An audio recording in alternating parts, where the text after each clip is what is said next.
Oban, Elliot, and Seokhyeon in the UFC welterweight division. Oban, 27 years old, a little bit younger, a little bit taller, a little bit lengthier than Seokhyeon.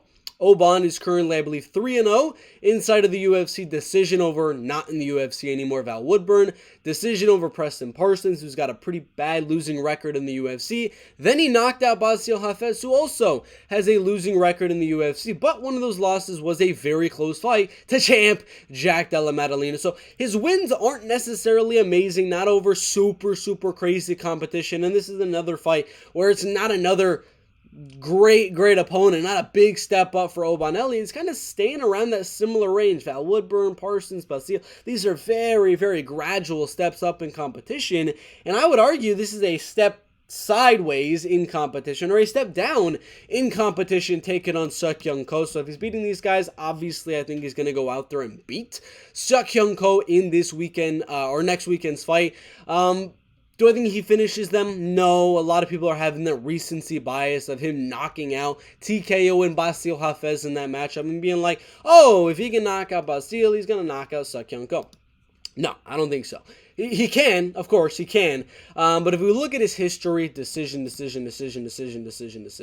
and then a rear naked choke, he's not a finisher.